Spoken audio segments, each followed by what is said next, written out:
Good evening, buenas noches, and thank you for tuning in.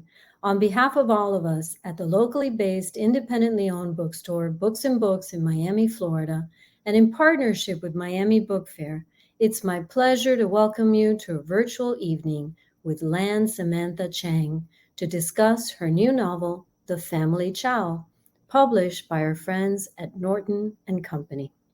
Samantha Chang is the award-winning author of the collection Hunger and the novels The Family Chao, Inheritance, and All is Forgotten, Nothing is Lost.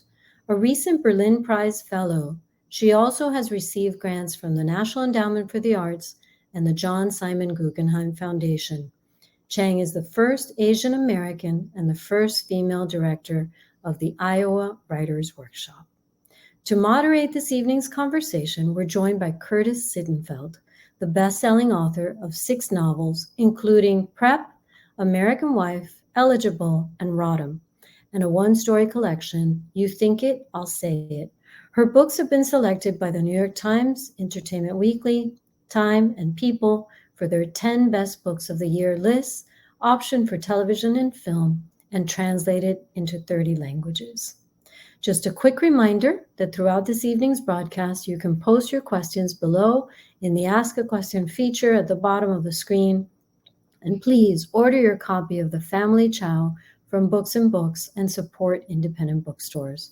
And now, without further ado, I'd like to welcome our guests to the virtual stage. Hello, welcome. Hello. Hi. All right, let's get started. Sam, this is so exciting. First, I have to say, congratulations. I loved. Do you want to hold yours up? Yeah, we can hold them up at the same time. Oh, what a beautiful book. I loved reading it, and I'm so happy that I get to talk to you. I was thinking about this. You and I don't know if you know this, we've known each other for like 25 years, actually, since I remember meeting you when you were at Stanford as an undergraduate. Yeah. So you used to hang out with us, even though you were an undergraduate. Okay, we can keep this part of the conversation very brief and go to the book. But yes, I was an undergraduate, and you were a graduate writing fellow, and I was like a graduate writing fellow groupie, and then we've known each other in other contexts since then, which we'll get to the Iowa thing too. Okay, but just to jump into the book, there's so many things going on in it, and I wanted to know. Like, I always wonder whenever someone has a book come out, in some ways there's like an infinite number of books that you could have written, or an infinite number of topics. And why is this the book that you wrote? That's such a good question. I wrote it because I was excited by it. I mean, my life is kind of hectic. It was hectic when I started this book, and then it got more hectic and I couldn't work on it at all. And then, then it became the book it is. At some point it became an homage to the Brothers Karamazov, because I was at that time really obsessed with reading the Brothers Karamazov and talking about it with people. And it was a book that I felt enthusiastic about. You know, I need a certain feeling of, I have to have a crush on the book somehow in order to go to it every day and like obsess over it for hours. Yeah. I can see that. So, okay. So what year did you, I want to talk about the homage thing in detail, but what year did you start sort of the book that it wasn't? And then how long did it take to become the book that it is? The earliest lines from this book were composed in 2005. And I did not understand that I was writing an homage to the Brothers Karamazov until 2013. And I didn't really get working on it again until 2014. And were you writing other fiction sort of in and out, or were you always wrestling? Which, by the way, just to be clear, like I feel like there's something sort of awesome whenever someone's like, I was working on this for more than 10 years. Like, Oh, I think people have really different trajectories and books have really different lives. And I think there's something sort of like awesome about that grappling and that obsession. But were you kind of dipping in and out, or were you continuously grappling with this book? I was dipping in and out. Okay. So I wrote like 100 pages in 2005, 6, and then I stopped completely because that's when I became director of the workshop, moved to Iowa, got absorbed in things, had a child, wrote another book. Because after I had the child, I just felt like I could write something that was short, but I Hmm. didn't want to try writing this, which even before I knew what it was going to be, even when I was just scrabbling around with the text, I knew that it was going to be a multi POV novel, and that would be really like absorbing and long. And I wanted Hmm. to try something that I knew I could finish. Um, and so I wrote a short book that was about 150 pages, and published it in 2010. Okay. I remember And we that. I were remember it well. So when did you like start to realize that this was an homage, or was it like a revelation, or was it gradual? Well, I was, as I sort of said, kind of obsessed with the Brothers Karamazov, the Hmm. novel, which I had Hmm. started in 2005 because one of my undergraduates was a Russian literature major and really liked the book. And I thought, wow, I'm 40 years old and I haven't read this book. Hmm. How stupid and embarrassing. So I started it, got immediately into it, and then I don't know, when you read a book you really like, you want to talk to other people who've read the book. So I was in this position of some power as director of the workshop, and I thought, I'm going to ask people if they want to read it over Thanksgiving break and make them talk to me about it if they have. And so for 2 years, I think, 2000, I don't know, it could have been 7 and 2009, I had these Brothers Karamazov book groups that would meet after Thanksgiving break, and people would sign something saying that they would actually finish the 800-page book, and then we would talk about it. I don't know, like for 2 sessions, one for the first half, another for the next, and it would be like about a total of 6 hours. Just I don't know how they put up with me. I mean, it's really interesting. Now that this book is coming out, a bunch of them have contacted me. They all remember it. Well, And yeah. So what percent of the students who signed the pledge saying they would finish it would finish it? I Would would all of them? say, like, out of a group of 10, 9 of them would finish it. Okay, so this is the part where I have to confess. Okay, so well, one, I have written a book that's an homage to Pride and I Prejudice, and remember. my experience I assume this is true for you, although feel free to tell me if I'm wrong. I then became a magnet for people being like, I love Jane Austen, or people being like, I've never read Jane Austen, or like I've read Pride and Prejudice, but I've never read anything else, or and so okay, so I actually speaking of, I have read like probably 25% of the Brothers Karamazov, which might be worse than having not. So I actually started it. The thing that motivated me is that it's also, as you might, do you know this? It's Laura Bush's favorite book. Do you know I this? know that. Have I you did. sent her your book? We could talk about this later. I'm not sure how to send a book to Laura Bush. Oh, there. She would love to get it. Seriously, honestly, I mean, she would not love to get a book from me, but she would love to get a book from you. You definitely 1,000%. Well, okay, we'll talk about this. And it's not like I have Okay, her address, but I know that like your publicists have her address. Um, really? okay, so oh yeah, yeah, yeah. So and also and her daughter, do you know that her daughter is like has this reading with Jenna on the Today Show? I do know that. And who, which I feel like again, I'm sure that I will never be reading with Jenna, but I feel like Oh, I'm you should sure be. you'll be on Reading with Jenna. No, No, no, no, no, this no. book came down to the wire for Reading with Jenna.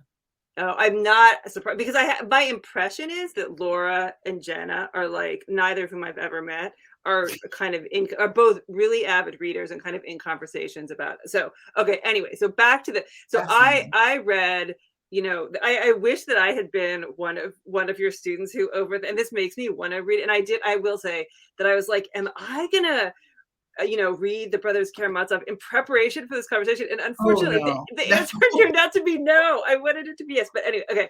But I want to go back a little bit. So for people who have read the Brothers Karamazov and people who haven't, why is it such a sort of exciting or like thought-provoking book for you?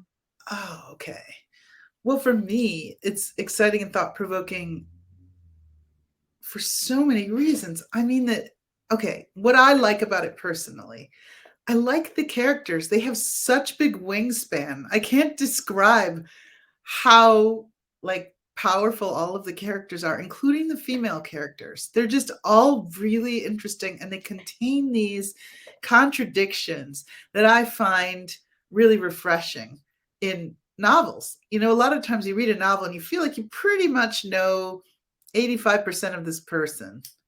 But honestly, these characters are full of mysteries and dreams and strangenesses, and they're all very strong-minded and kind of wonderful.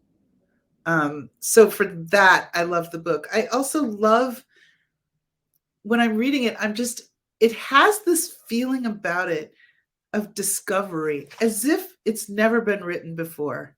I know nothing that's written has been written before, but sometimes you read things and you feel like, oh, wait, this feels like something that I've read before. It isn't, but it feels like it. This book does not. This book has that feeling that it's being discovered as it was written. And there's nothing like that. There's nothing as exciting as that. And it is in many ways completely original. It as a lot of people probably know, Dostoevsky wrote a lot of work about crime. And in fact, you know, Crime and Punishment is kind of a precursor of the detective novel. There's a detective, there's a criminal. You watch the chase go slowly on through the entire book. This book is also about a crime. And this book has a courtroom drama in it because Dostoevsky was at the time obsessed with courtroom dramas. Like if he had been alive, you know, in the last few decades, he would have been completely glommed onto the OJ trial and others like it. And you can feel that enthusiasm in the book as well. So, and also there's something kind of wonderful about how messy it feels. It's a really kind of a wonderful and original book. Well, in all sincerity, I did. I mean, it's of course. It also, I should say, I didn't. When I did not finish it, it wasn't because I didn't like it. It was just, I think, like, you know, life intervened, or like. So there's many books that I sometimes feel like I'm in the middle of, where it's like I didn't decide I'm not reading it. I just put it down one day and haven't picked it up again. Anyway, yeah, okay, no, so it's 800 pages long. There's so many chances to get that attention broken. You know, you read 200 pages, that's the end of The Great Gatsby. You could finish 4 Great Gatsbys in the amount of time it would take to read this book. well, okay. So if you're writing an homage, I feel like sometimes people mean that very loosely, and then sometimes they mean it very sort of literally. Like there can be like sometimes it'll be like, oh, this is kind of a modern Mrs. Dalloway because it's a middle-aged woman who's, you know, thinking about a dinner party or something. But it feels like can you talk a little bit about the process where it feels like there's some one-to-one pretty Yes. clear character and scene relationships, and how did you decide when you wanted to kind of echo the Brothers Karamazov and when you wanted to depart from it? So that's a really interesting question again. I mean, the Brothers Karamazov has a few major set pieces. I'm just going to use that word because it's the only way to describe it. They're in really clear locations, clearly defined and described locations. Characters come together and have sort of life-altering, at least plot-altering conversations and interactions. And then the aftermath of that sort of carries you along until the next big set piece. So when I first started thinking about this as an homage, which I didn't do until 2013, and I didn't start trying to write it as an homage for a couple of years after that, out of sheer timidity, I knew, for example, that I wanted to have a big scene in this temple, this sort of community Buddhist temple in this little town that's populated all by women or people who define themselves as women, and filled with like their pets. There are a lot of dogs in this temple. And I knew that it would probably roughly parallel this sort of disaster scene in the Brothers Karamazov where they try to have a luncheon at the local monastery and everything falls apart. So I knew I wanted to do that. I knew that I needed to have something leading up to sort of a big momentous change, somebody dying, somebody's death. I knew that I needed to have a trial. And that was pretty much all I knew. I didn't know how it would end. Wasn't sure how it would open, but I knew it had to have those things. And then, of course, I immediately ran into trouble because the Brothers Karamazov is a very religious book. It's distinctly a religious tract. I mean, there are pages and pages where people are talking about their beliefs. And the central argument, which is literally argued among the characters, is about Christianity's role in Russia and its role in the identity of Russia. But I did not think that that would work with my Chinese American characters. And so at some point fairly early into the construction of this, maybe 2015, 16, I was very stuck trying to figure out what to do. And I read an essay by Margot Livesey, author of The Boy in the Field, most recently, who has written an homage to Jane Eyre, her book, The Flight of Gemma Hardy. And she suggested, don't read it. Don't read the book that you're writing the homage to. Just stop. For me, that was a big deal because I was hung up on the Brothers Karamazov. But what I realized once I stopped was that I internalized it so much that I didn't need to look at it anymore. And then also I realized that only by putting it aside could I have figured out how to solve the problems of plot and character that I had with my people in my book. You know, I could feel there was one day when I remember thinking, okay, I'm going to write about Dago's life.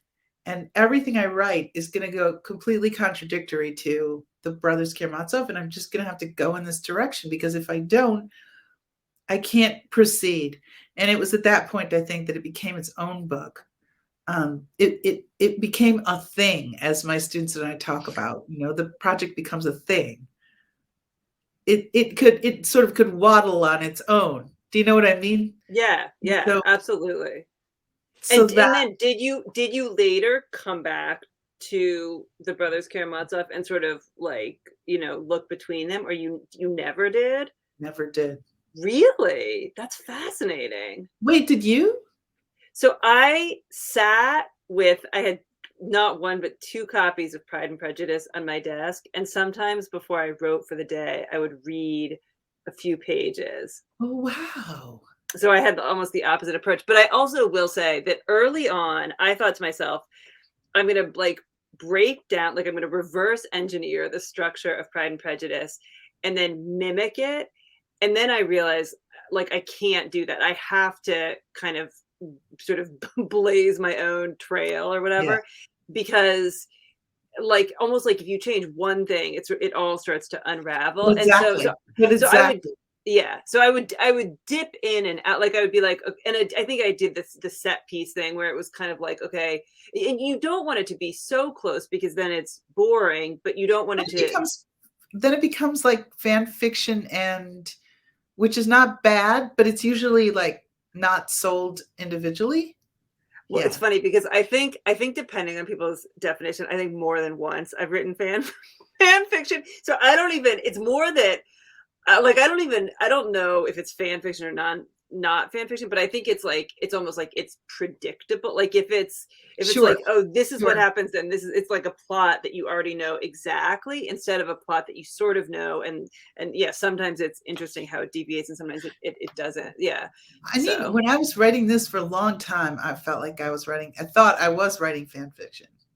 Yeah. Well, I mean, maybe you did. Like, again, I think it probably. Yeah. I thought that too. But I've made so many drastic changes It would Yeah. be really insulting fan fiction. Oh, You that's know, it interesting. wouldn't be. Well, it's funny, whenever there's any, I think it took me a while to realize this, but whenever there's any conversation about like genre, like if I'm old enough that like people would say, "Oh, is your book chick lit?" And I have to say, "Well, tell me what your definition of chick lit is," Right, and then I'll right. tell you. So I would have to say to someone, "Tell me what your definition of fan fiction is," and then I'll tell you if I think I Well, wrote that's it or not. interesting. But Well, like I would never at this point, which I think I've learned the hard way. I would never confirm or deny, without understanding the yes, terms.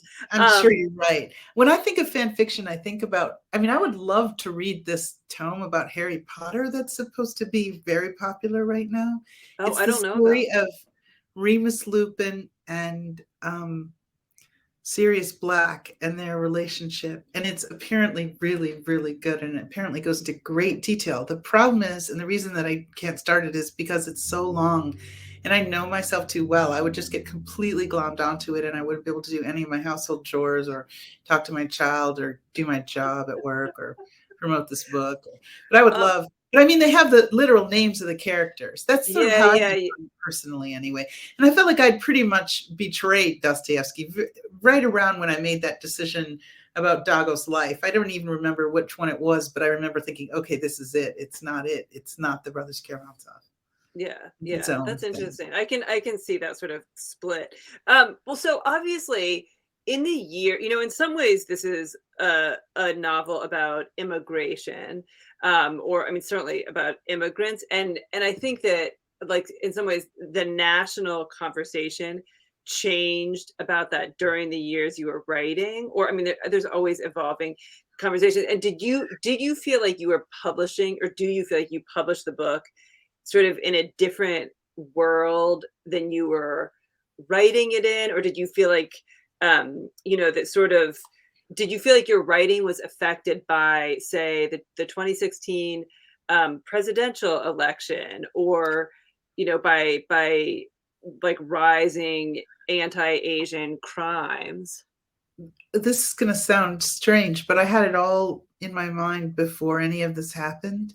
And one of the concerns that I had with it was that it felt like my plot was too parallel to what was happening in the world. In one way, I have this patriarchal figure that some people really think is too tyrannical. I had all of these characters and I thought, are people going to think I base these characters on what's happening around me? I didn't know if that was good or bad. I'd be curious to know what you think about that, but I didn't do it.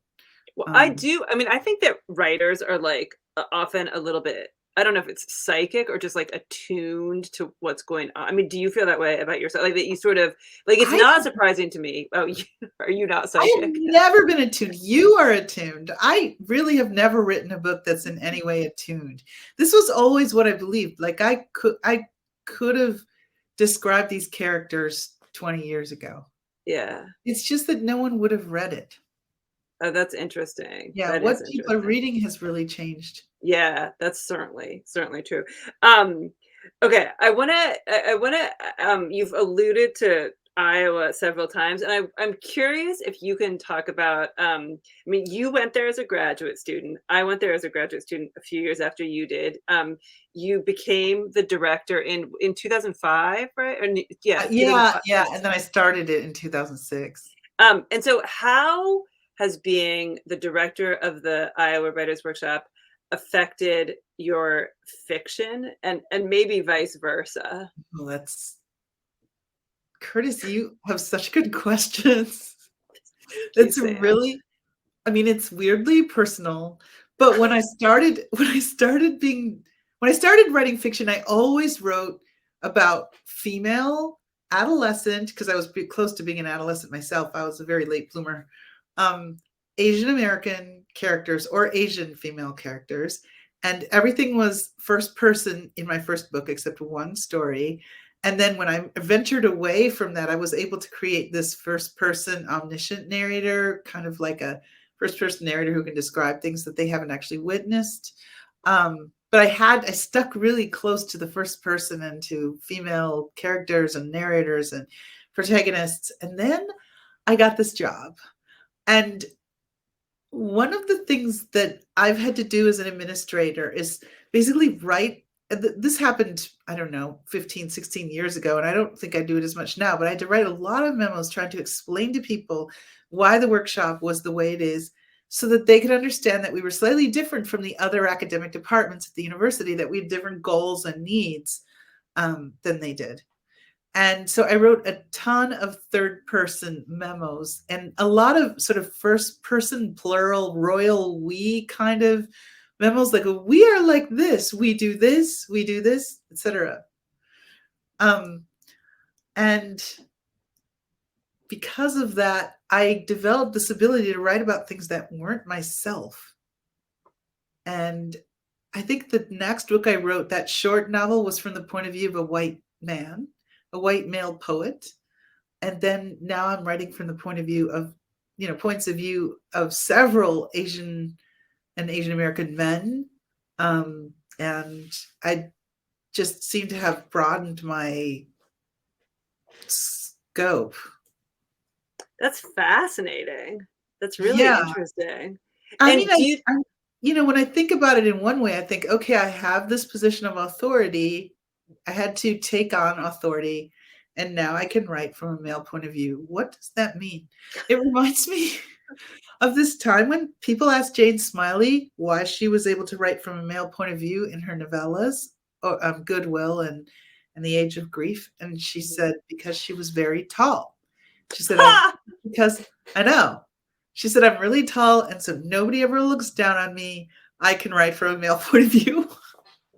That is fascinating. By the way, I mean, if you were so inclined, I think that would be a super interesting essay to write about, like the influence of writing those memos on your fiction. Because in some ways, I would almost think that I kind of would have guessed that you would have given me an answer about reading such a high volume of, very talented grad student work, and like how that, whether it's like, oh, in the olden days when we were in grad school, hardly anyone wrote sort of like science fiction, like literary science fiction, and now it's very common. So I thought maybe you would say like, oh, I've been dabbling in sci-fi or something, but it's the sort of memo answer is super and like has kind of fascinating implications about like gender and authority. I know. More than I'm able to, I'm sure, understand myself. I mean, the idea about reading a lot of work by super talented people, that does come up for me. You know how I was talking about reading the Brothers Karamazov and feeling like it was being discovered for the first time, that there's something so exciting about the way Dostoevsky writes, especially in that book for me. I do feel like that when I'm encountering a certain student manuscripts, that I am reading work of a person who's just discovering the power of writing and the passion of it, and you can feel it. It's kind of wonderful, and it rubs off on you. You start to feel that when you're writing your own work, that if there's something you write that feels, I don't know, tired, you can feel that it's tired, and you want it to be exciting because you just are surrounded by it. And I think that actually influenced my work a lot with this book. I ended up writing really differently than I've ever written before. That's interesting too. So there's something, I have such a terrible memory at this point that I can't remember if I've ever told you this, but there's something you said to me that I have quoted many times, which is, okay, so when you were the director of you had already become the director of the workshop, and this was in the fall of 2010, and I was a visiting professor, and this was 10 years, or at least 10 years after I had after I had graduated myself. And I guess after you had graduated. And I think I one time said to you, the students in my class, and I probably was teaching a workshop of maybe like 10 or 12 students, and I said, they're so talented that I think I have very little to teach them. And like, I can kind of, nudge them or say like, oh, adjust this paragraph, but I don't really, I mean, they're fine. They're on their way. And you said, I'm paraphrasing, but the essence of what you said was, you're right. Actually, they are really talented. They are on their way. you don't necessarily have that much to teach them about writing, but you are like a writer in the world. You've written several books, and if you are sort of a kind, decent person, you are showing them how to be a writer, like a professional writer, or a writer after they've had multiple books published. Do you remember saying that? And have you said that to other people? I don't remember saying that, but it's something that I've often thought and believed. Yeah, I've quoted you because I thought it was like really beautiful and insightful and like accurate, because it was true. Like if you had said, "Oh no, you have so many pearls of wisdom to share with it," would have been like, "Well, because it's like the thing that you don't realize, or I didn't realize as a student, is that I mean any student is fully as capable as any professor of like writing an awesome sentence, an awesome paragraph, an awesome story. I mean, it's not really a qualitative difference. It's more like a life experience Yeah. difference, which is interesting. Okay, wait. I think I have time for one more question, and then we'll see if there's audience. There's actually, I mean, I might have time for more than one question. There's one audience question waiting. If there are Wow. other audience questions, we can. But there is one thing I wanna ask, which is so. You dedicated the book to James Allen McPherson, and I know who that is. I'm sure a lot of people do, but some people don't. Do you want to talk a little bit about who he was and why you dedicated the book to him? Yeah, Jim was my professor at the University of Iowa my first semester. He is gone now. He died in 2016.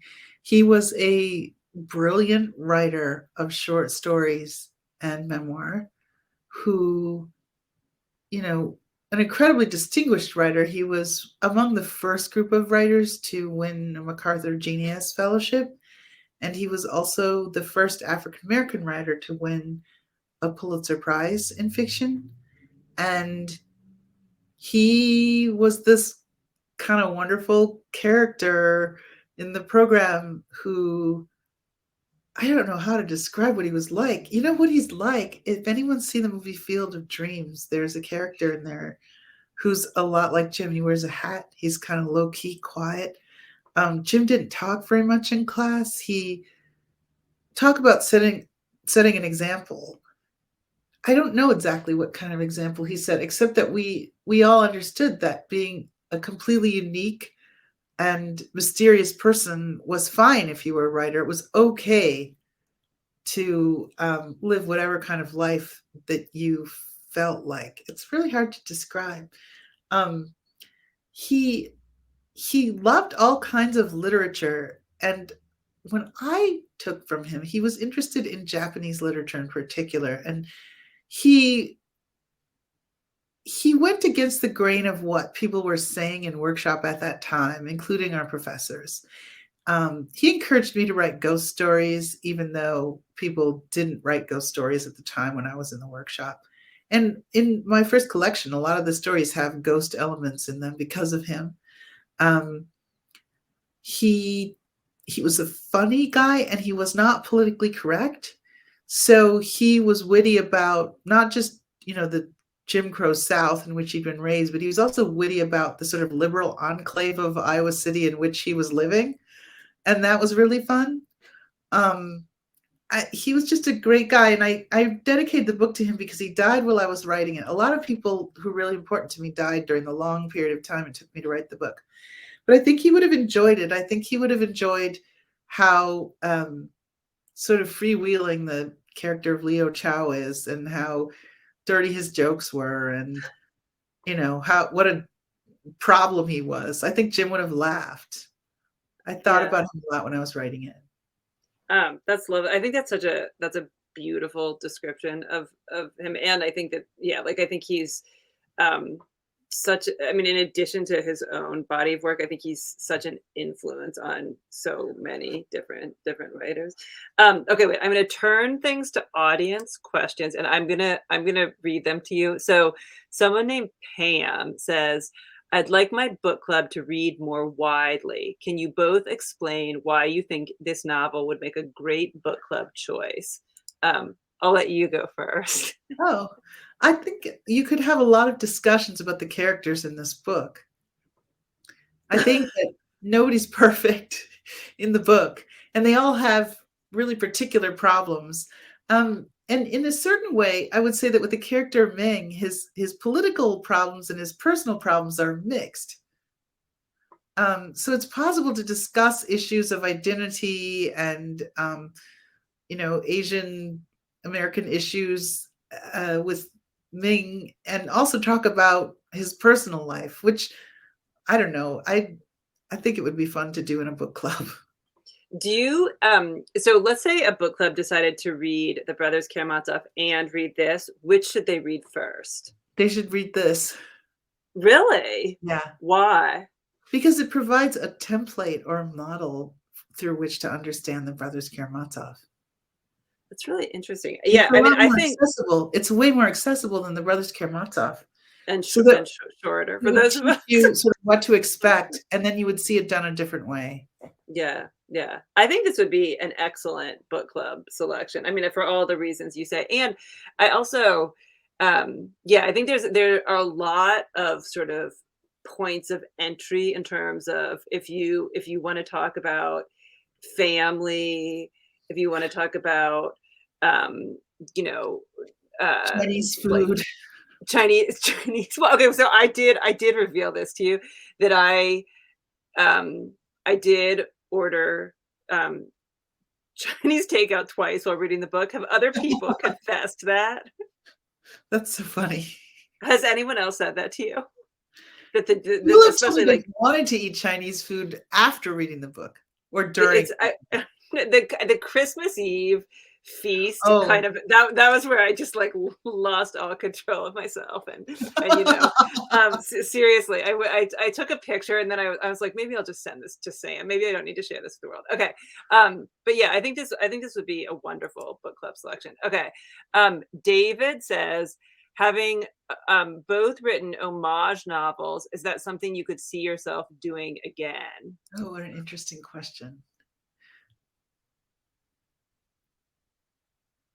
I would have to fall in love with another book. I have thought a lot about the fact that Dostoevsky wanted to write a sequel to The Brothers Karamazov and never did. He didn't live long enough to do it. He died 8 months after finishing this book. And The Brothers Karamazov isn't quite resolved. When it ends, one of the major characters is in prison, and two of the major characters are conspiring to spring him out. But we don't know if that worked or what happened if it did. And their fantasy about what will happen to him after he leaves prison is that he'll go to America, which is apparently where people went when they were in trouble and needed to get away. So I did end my book in a slightly open-ended way, just as a gesture toward that. And I tried to imagine what Dostoevsky's sequel would have been like. So I guess it's like a ghost homage. That's interesting. So, do you feel like is there any other book that you are aware of right now that sort of occupies your imagination the way The Brothers Karamazov does? Not quite the same way, but for many years, ever since I was maybe 22, I was really, really interested in the book Queen's Gambit by Walter Tevis. Mhm. And then it was made into a TV show, which I haven't seen because I don't want Neither have I. Oh, Are I we the wanted only to two people? Yeah, the only 2 people in the US. Just didn't want to destroy my, privacy with this book I like so much. And why were you so obsessed with that book? I just love it. I don't know. Like, why do people love what they love? It's really hard to Yeah. know. The heart wants what it wants. No. What Maybe about you, what Curtis? what Would am you I write obsessed another with? homage? Well, I don't think I will, but if I did, I mean, I feel like I'm sort of fascinated by the Odyssey of all books. Oh, Um, yes. and obviously, I mean, there's so many ways. The homage thing is interesting too, because like with Pride and Prejudice, there are some books that are like, set at the same time in the early 1800s, but it's like told from the servant's perspective, or it's like, like there's so many. So if you did like, can you see yourself moving forward with the characters you created, or do you think that you would like re-enter from a different, like almost like take the Dostoevsky characters and like maybe use their real names and that sort of thing? I would probably re-enter with the characters I developed. Yeah. Yeah. Are you, I hope this is not overly intrusive, but have you started another project, or are you writing other fiction right now? I know, yeah, it's No, it's okay. I tried to write I wrote a 200-page chunk of it was basically an arc, like a whole thing, because I was so desperate after I finished this to have that feeling of being immersed in something. But sometime around October, I finished the 200-page arc and realized that it was terrible. So I thought, just put this aside for a while. But then the longer I had it put aside, the more I was pretty persuaded that there was no way of making it interesting enough to me based on what I know at this point. It just takes me a long time to develop projects. I mean, how I do will you get back to it. Well, that's what I was just going to ask. How do you know if something is like terrible and should be abandoned, or is terrible and just needs to be, revised a million times? Well, in this case, what it was not big enough for me. Like, I just didn't feel like the container of the project was big enough for me to enjoy, have space in, to sort of just play in. And yet, if it had been on the straight and narrow, which I was also interested in writing like a really clear, really, really clear arc, like a contained arc, it wasn't interesting enough. So, Yeah, I mean, yeah. and I'm not saying interesting enough to the world, because as I said, I don't really know what the world is interested in, but it wasn't interesting enough to me. Yeah, yeah. Just No, which couldn't. I think is the first requirement. Like, why bother It's otherwise? really, yeah, it's practically the only requirement. Yeah, yeah, yeah, that's true. Okay, so before Christina from Books and Books comes back, obviously this is a Books and Books event. I'm sure we both wish that we were in in Miami. We both do, yeah. Live in a wonderful independent bookstore which is selling Sam's book and others. What have you read lately that you're sort of excited about, or have you been reading entirely like student applications to the workshop? Well, okay, so lately I've been reading a ton of student applications to the workshop, but what I am reading right now, aside from that, is actually the Brothers Karamazov. I'm rereading it. Isn't that? I don't know what to say about it. Oh, back to Really?